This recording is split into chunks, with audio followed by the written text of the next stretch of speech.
baru di IDN App. Tonton live streaming kreator dan topik yang kamu suka, beri hadiah dan ngobrol dengan streamers favoritmu, bisa nonton sambil berkegiatan lain tanpa perlu langganan. Yuk download sekarang!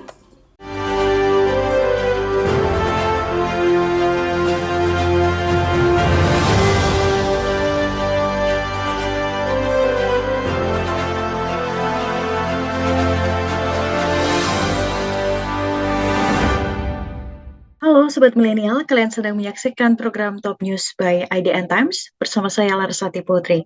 Selama 30 menit ke depan, kami akan menyajikan rangkuman Top News sepanjang hari ini, Kamis 25 Agustus 2022. Kita awali Top News dengan informasi dari sidang dugaan pelanggaran etik mantan Kadif Propam Polri, Irjen Pol Verdi Sambo, yang digelar di Gedung TNCC Divisi Propam Polri, Jakarta Selatan pada Kamis siang tadi.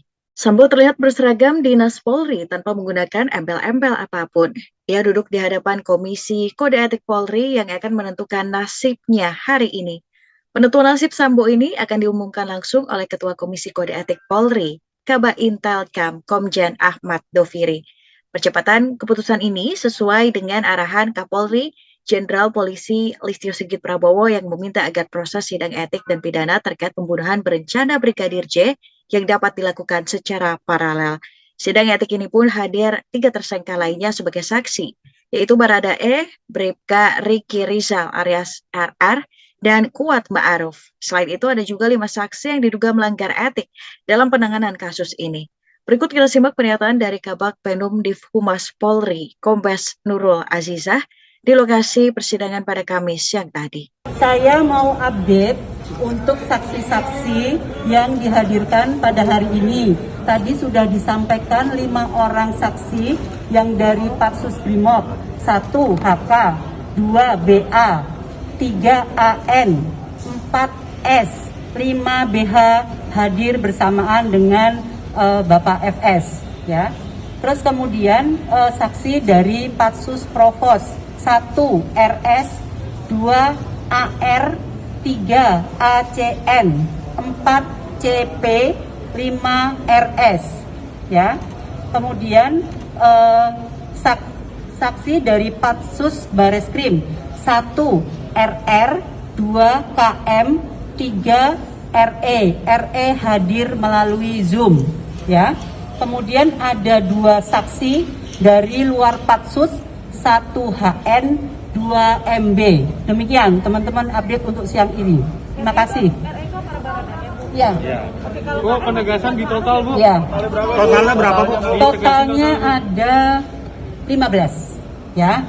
Terima kasih teman-teman, bisa kembali ke tempatnya Bu, masing-masing. secara umum apa yang mau digali, Bu, dari para saksi? Ya, nanti kita tunggu perkembangan lebih lanjut. Sampai sekarang sidang itu sampai di mana, Bu, tahapnya? Apakah sudah pembuktian atau bagaimana, Bu? Nanti kita tunggu update setelah proses selanjutnya. Terima kasih teman-teman, kembali ke tempatnya.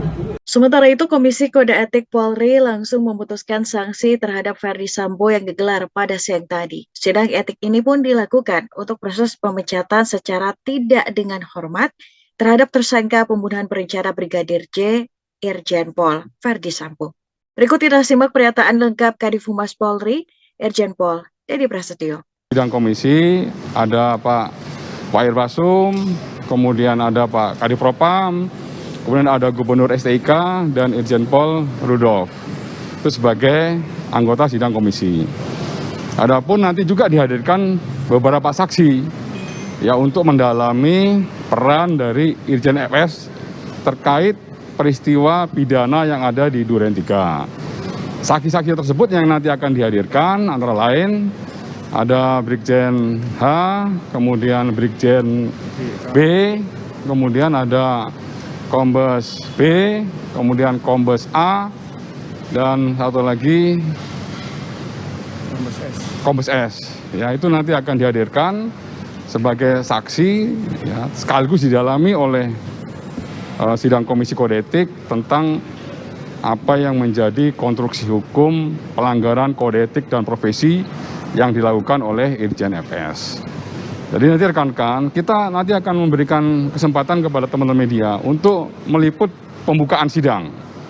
Ya, materi sidang tentunya belum bisa diliput, tapi nanti pada saat keputusan sidang komisi atau vonis itu nanti akan saya berikan kesempatan kepada teman-teman untuk meliput juga dengan visual dan audio. Jadi lengkap semuanya. Pak Dedi, ya. izin penegasan Bapak. Ya, akan ditentukan hari ini juga. Karena sesuai dengan perintah Bapak Kapolri, ya semuanya berjalan secara paralel dan harus cepat. Ya, proses penyidikan dilakukan oleh tim sidik, tim sus, dalam hal ini terkait menyangkut masalah pembuktian kasus 340 subsidiar 338 junto 5556 yang saat ini sudah tahap 1 itu harus segera diproses. Ada ya konteksnya berbeda. Mengundurkan diri hak individu, tapi pelaksanaan sidang kode etik ini membuktikan ketidakprofesionalan yang bersangkutan di dalam melaksanakan tugas kepolisian. Wah, selama ini sidang komisi yang tahu, saya nggak tahu. Siapa? Ya, tahapan awal tentunya dibuka oleh ketua sidang yang menanyakan tentang identitas dan lain sebagainya, seperti biasalah.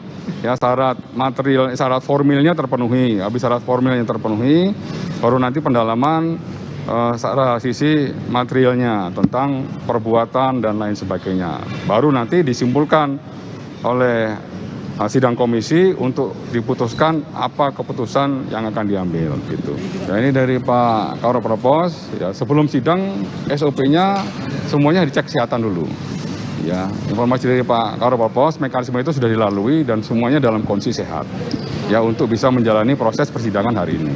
Hanya dari Kompolnas ya, untuk menjaga transparansi, kemudian agar tim juga berbicara secara independen dan akuntabel, tim berikan kesempatan kepada Kompolnas untuk menyaksikan jalannya sidang ini dan juga ya biar betul-betul Kompolnas bisa menilai bagaimana jalannya sidang kode etik ini yang sudah kita lakukan sesuai dengan perintah Bapak Kapolri.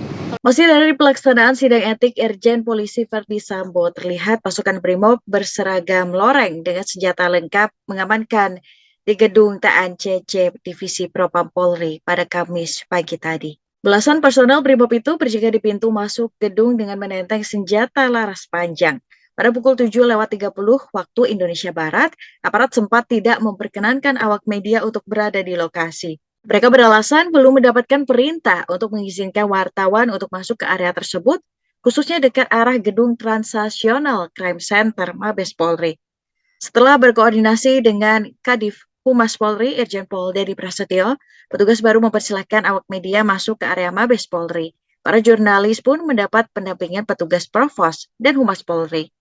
Di dalam area timur Mabes Polri, petugas Brimob yang berpakaian loreng hijau dengan senjata laras panjang terus berjaga-jaga. Selain itu, ada juga kendaraan taktis Brimob yang tampak disiagakan dekat gedung tersebut. Informasi berikutnya terkait teka-teki motif penembakan Brigadir Yosua di rumah dinas mantan Kadif Propam Irjen Verdi Sambo di Duren 3, Jakarta Selatan yang sedikit demi sedikit mulai terkuak. Kapolri Jenderal Listio Sigit Prabowo saat rapat dengan Komisi 3 DPR pada Rabu kemarin menyebutkan dugaan motifnya karena terjadinya perbuatan asusila di Magelang yang menyebabkan Verdi Sambo marah. Namun untuk mengungkap apa yang terjadi di Magelang, penyidik akan memeriksa PC, istri Irjen Verdi Sambo. Terima kasih Pak. Mohon izin yang pertama, banyak sekali tadi yang menanyakan terkait dengan masalah motif. Dan kami juga tentunya ingin menyampaikan perkembangan terkait dengan motif, dan ini tadi juga sudah ditanyakan oleh Pak Suding bahwa terkait dengan adanya beberapa peristiwa. Namun demikian, tadi kita sampaikan bahwa memang ada satu pemeriksaan yang memang kita tunggu untuk memastikan motif, khususnya pemeriksaan terhadap Ibu PC besok, sehingga saat ini kami sampaikan bahwa motif ini dipicu adanya laporan dari Ibu PC terkait dengan masalah-masalah yang terkait dengan masalah kesusilaan. Jadi mungkin ini juga untuk menjawab bahwa isunya antara pelecehan ataupun perselingkuhan ini sedang kami dalami. Jadi tidak ada isu di luar itu, dan ini tentunya akan kami pastikan besok setelah pemeriksaan terakhir. Jadi ini juga mungkin bisa mendapatkan gambaran secara lebih jelas bahwa Saudara Verdi Sambo terpicu amarah dan emosinya pada saat saudara PC atau saudari PC melaporkan terkait dengan adanya peristiwa yang terkait dengan masalah kesusilaan yang terjadi di Magelang. Jadi mungkin itu sementara yang bisa saya sampaikan. Sementara itu, Kadif Humas Polri Irjen Dedi Prasetyo memastikan PC istri Irjen Ferdi Sambo akan menjalani pemeriksaan pertama kali sebagai tersangka pada esok hari. Pemeriksaan ini akan berlangsung di Barreskrim Mabes Polri, Jakarta Selatan. Kepastian pemeriksaan istri dari Irjen Pol Ferdi Sambo, Putri Chandrawati ini disampaikan oleh Kadif Humas Polri Irjen Dedi Prasetyo pada Kamis pagi tadi di gedung TNCC Polri. Putri akan diperiksa sebagai tersangka untuk kali pertama oleh tim penyidik di gedung Barreskrim yang akan dimulai pada 10 pagi esok hari. Putri akan dimintai keterangannya terkait peristiwa penembakan Brigadir Yosua di rumah dinas Duren 3. Sebagai tersangka, Putri Chandrawati akan dikenakan pasal pembunuhan berencana.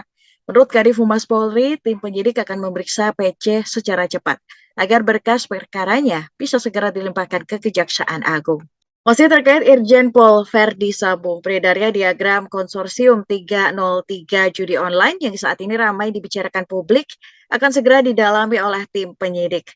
Kapolri Jenderal Listio Sigit Prabowo saat rapat dengan Komisi 3 DPR kemarin mengungkapkan 1 tahun terakhir ini polisi telah mengungkap 641 kasus judi online dan lebih dari 1.400.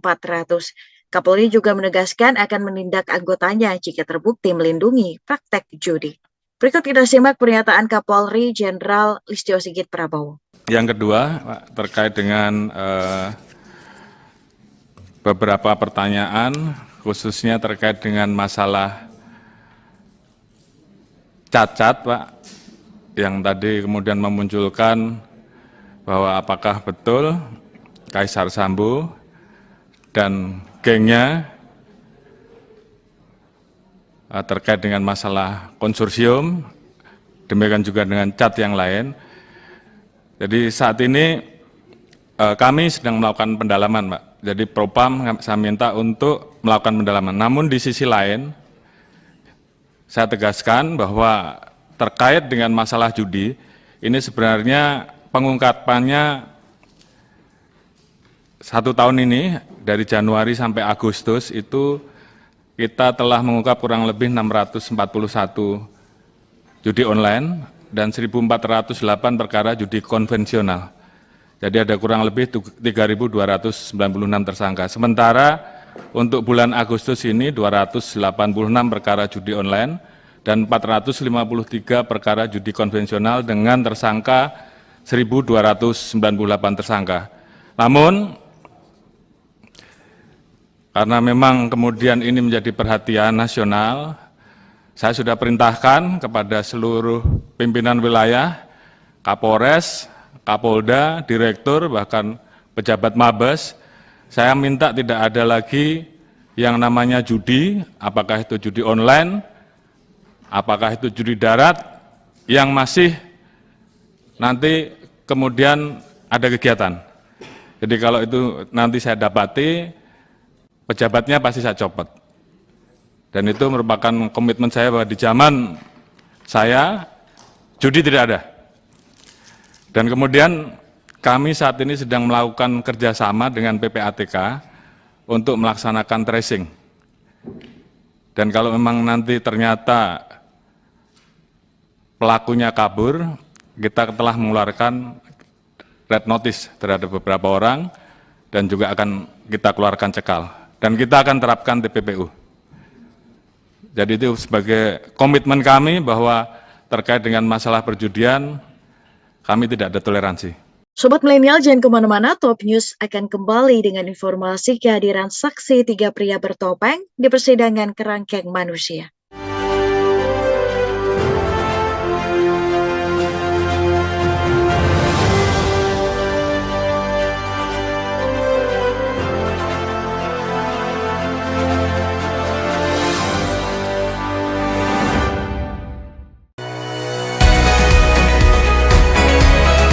IDN Programmatic OOH is the first internet and GPS-connected out-of-home media platform.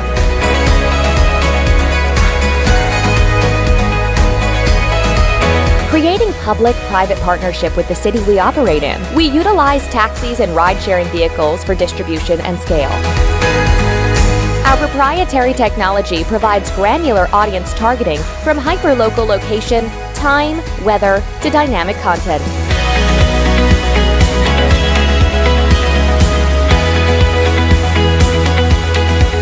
We bridge your digital life to real life.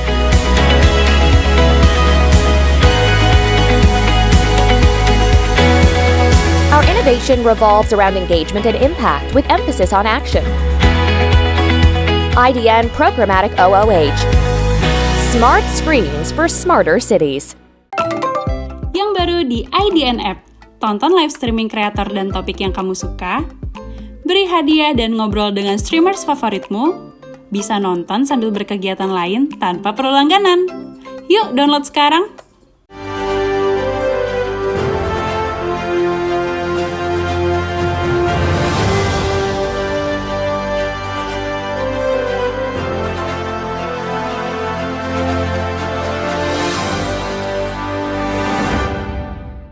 Kembali lagi ke Top News, Sobat Milenial, masih soal kasus penembakan Brigadir Yosua. Anggota Komisi 3 DPR dari fraksi PAN, Sarifudin Suding, kemarin dirapat dengan Kapolri, membeberkan kronologis dugaan pelecehan yang terjadi di rumah Irjen Verdi Sambo di Magelang, Jawa Tengah. Suding menjelaskan secara detail kejadian mulai tanggal 2 Juli hingga Brigadir J tewas 8 Juli di Duren 3. Kronologis ini sebagian dibenarkan oleh Kapolri. Lantas seperti apa kronologi dugaan pelecehan tersebut? Berikut kita simak pernyataan Sarifudin Suding.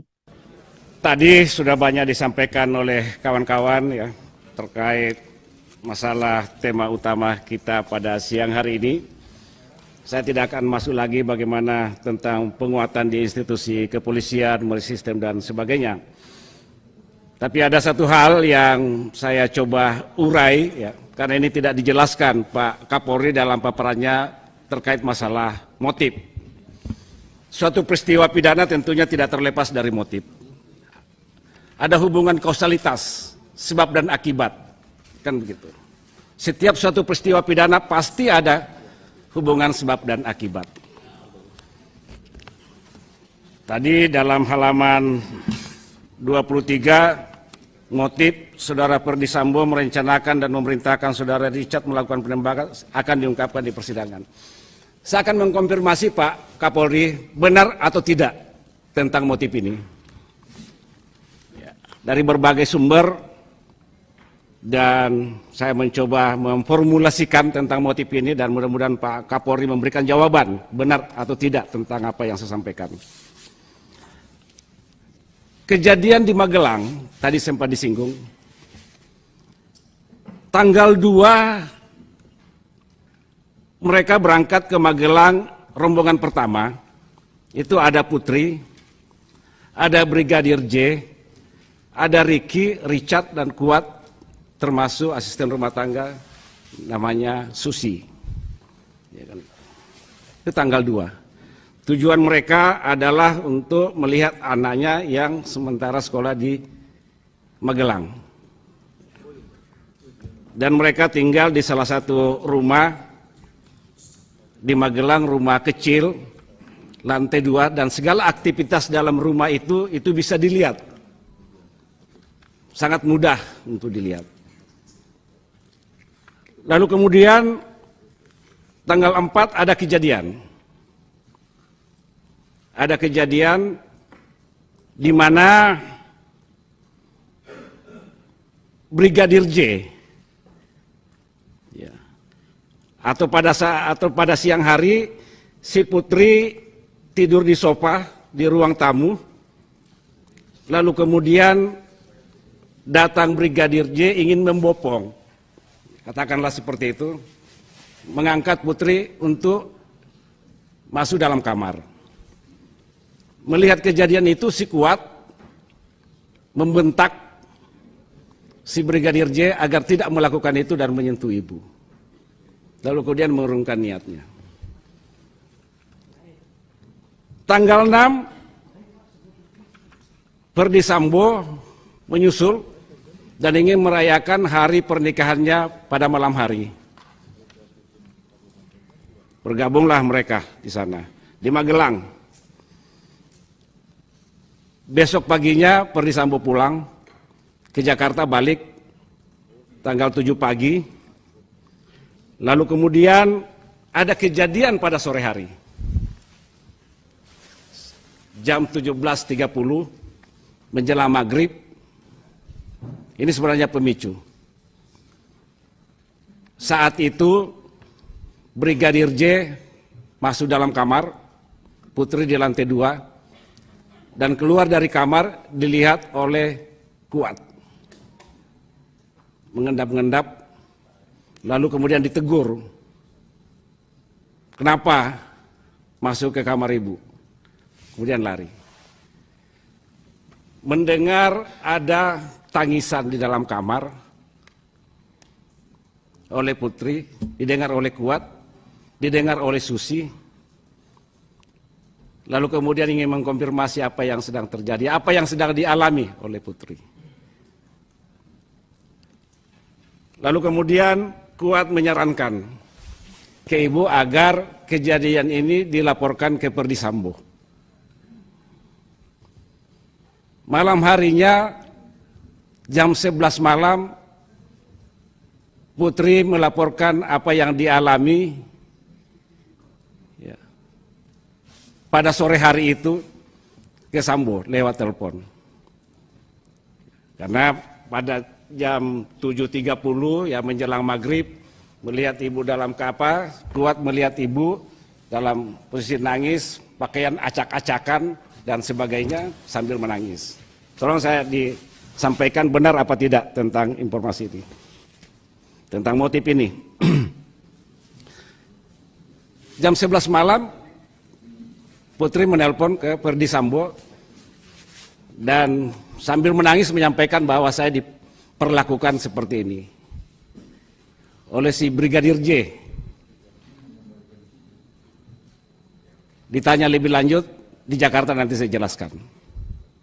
Artinya penjelasan lebih rincinya nanti dijelaskan oleh Putri ke ke Perdi Sambo setelah tiba di Jakarta. Mereka berangkatlah tanggal 8 balik, berangkat pagi dari Magelang ke Jakarta. Tiba di rumah Saguling sekitar sore hari. Dikonfirmasi. Boleh jadi juga Perdi Sambo mengkonfirmasi kepada para ajudan pada saat di Magelang apa yang dialami oleh ibu, sehingga muncul kemarahan. Muncul kemarahan, emosi dan sebagainya saat itu. Tiba di rumah Saguling, dikonfirmasi apa yang dialami oleh ibu. Ternyata diceritakan semua apa yang dialami tanggal 4 lalu kemudian tanggal 7 itu. Marahlah si Perdi Sambo, murka, hilang akal sehatnya sebagai bintang 2, yaitu di luar nalar kita. Diajaklah mereka ke Duren 3. Di Duren 3 terjadilah pembunuhan ini yang dilakukan oleh Richard dan juga oleh Sambo. Setelah merasa bahwa dia harkat dan martabat, kehormatan dan harga dirinya sebagai suami dilecehkan sedemikian rupa. Malam harinya Sambo melaporkan kejadian di Duren 3. Pada titik ini saya ingin mengkonfirmasi benar apa tidak tentang kronologi ini. Itu satu. Lebih rincinya bisa saya jelaskan. Tapi secara garis besarnya begini Pak Kapolri. Supaya berita di luar tidak simpang siur. Ini harus dijelaskan Pak. Karena peristiwa pidana tidak bisa dikatakan, oh ya nanti di sana dijelaskan dan sebagainya. Ini ada hubungan kausalitas, sebab dan akibat. Dan dalam hukum pidana kita kenal itu.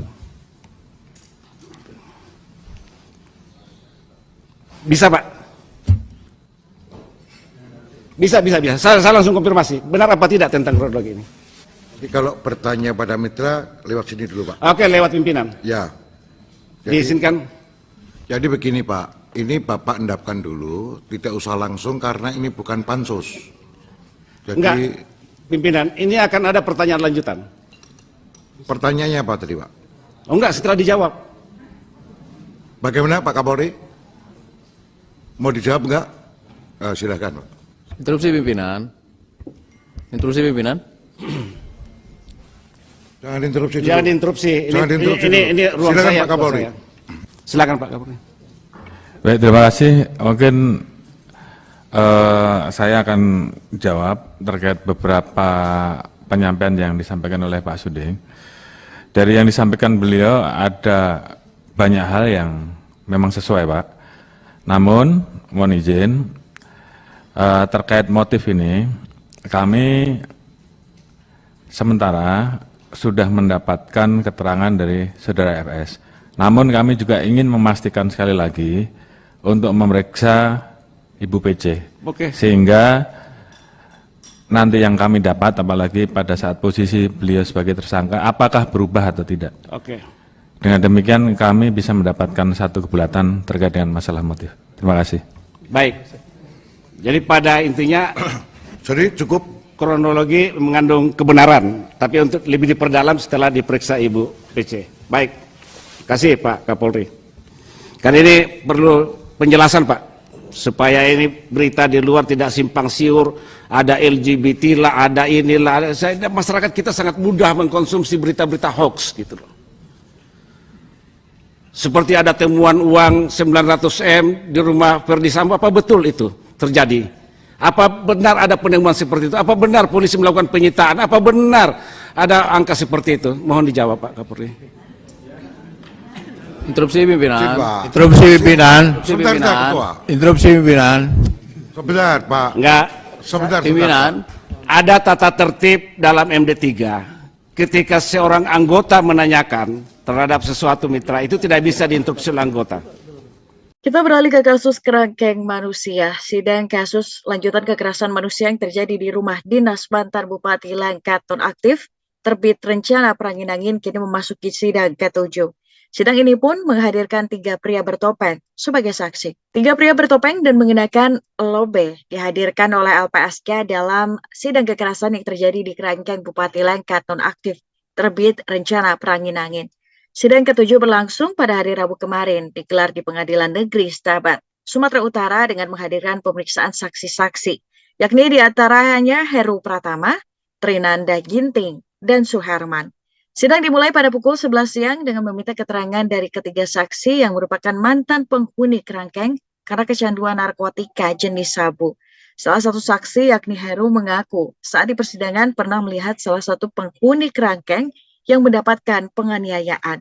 Saryanto Ginting, korban yang tewas atas dugaan penganiayaan oleh Dewa dan Hendra Surbakti, dibenarkan oleh saksi yang dihadirkan dalam persidangan bahwa Saryanto pernah mengalami pemukulan dan penganiayaan. Sedangkan barang bukti selang yang digunakan untuk memukul korban dari pengakuan ketiga saksi bahwa barang bukti tersebut sudah dibuang oleh tersangka. Namun kesaksian ini dibantah oleh Hendra dan Dewa. Mereka berdalih bahwa tidak mengetahui atas kejadian yang menimpa Saryanto. Persidangan akan kembali dilanjutkan pada pekan depan dengan agenda pemeriksaan saksi pelapor. Sobat Milenial, jangan kemana-mana, Top News akan kembali dengan informasi seorang siswi SMA yang mahir 4 bahasa asing.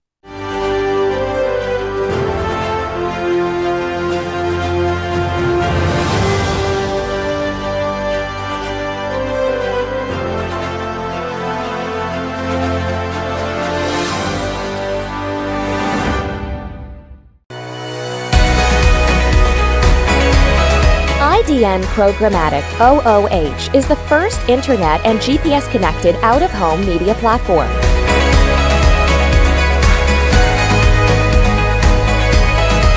Creating public-private partnership with the city we operate in, we utilize taxis and ride-sharing vehicles for distribution and scale. Our proprietary technology provides granular audience targeting from hyperlocal location, time, weather, to dynamic content.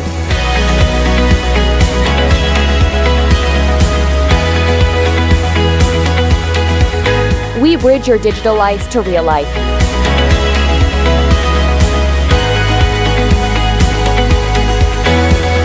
Our innovation revolves around engagement and impact with emphasis on action. IDN Programmatic OOH. Smart screens for smarter cities. Yang baru di IDN App, tonton live streaming kreator dan topik yang kamu suka, beri hadiah dan ngobrol dengan streamers favoritmu, bisa nonton sambil berkegiatan lain tanpa perlu langganan. Yuk download sekarang!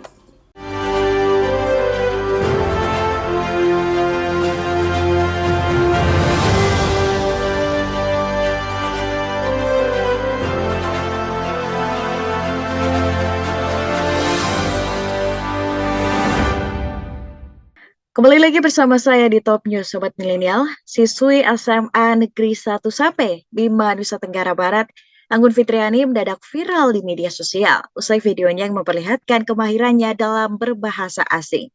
Yang menjadi istimewa di usianya yang masih menginjak bangku SMA, ia mahir menggunakan 4 bahasa asing yang dipelajarinya melalui YouTube. Lantas, seperti apa kemahiran Anggun Fitriani? Berikut kita simak video selengkapnya. Sekarang saya ingin coba kamu untuk memperkenalkan diri dengan menggunakan bahasa apa saja. Jerman, Apalagi? Jepang, Apalagi? Korea, Apalagi? Inggris. Oke, sekarang saya ingin coba mulai dari bahasa Jerman. Pisahkan antara satu bahasa dan bahasa yang lain. Coba. Hallo, guten Abend. Ich heiße Chelsea. Ich komme aus Indonesisch. Ich lebe Bima NTB Naru. Ich bin Schülerin. Ich spreche Deutsch ein wenig, aber sehr gut und Englisch und Indonesisch. Danke, Sie kennenzulernen. Hai, watashi no namae wa Chelsea desu. Indonesia kara kimashita. Nihongo ga sukoshi dake dimasu. Arigatou gozaimasen. Korea. Ayo, coba. 안녕하세요. 저는 찰시입니다. 저는 인도네시아 사람이에요. 만화수 방역소입니다. 한국말 잘못됐어요. 많이 죄송합니다. 감사합니다. Apalagi? English. Coba. Hello everyone, my name is Chelsea and I'm from Indonesia. I'm a student at SMA 1 Sape, pardon me. And I can speak with four language, German, Korean, and Japanese, and of course with English too. I live in Bima in Tibinar village, and I like to learn other language. Like that's what I want to say. Thank you for your time. Apa artinya? Hai, perkenalkan nama saya Chelsea. Saya berasal dari Indonesia. Saya tinggal di Sape, Bima, Naru. Saya seorang siswa dari SMA 1 Sape. Saya bisa berbicara dalam 4 bahasa seperti Jerman, Korea, Jepang, dan juga tentunya Inggris.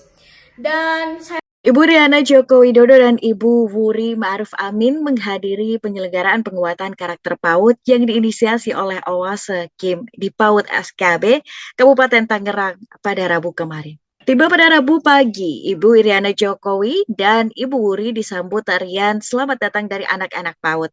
Selanjutnya keduanya bersama anak-anak PAUD melakukan simulasi cuci tangan memakai sabun diiringi dengan bernyanyi bersama yang membuat acara semakin meriah. Nampak antusias dan bersemangat ketika Ibu Iriana dan Ibu Wuri bersama anggota Oase Kim memperkenalkan beragam hewan laut kepada anak-anak PAUD.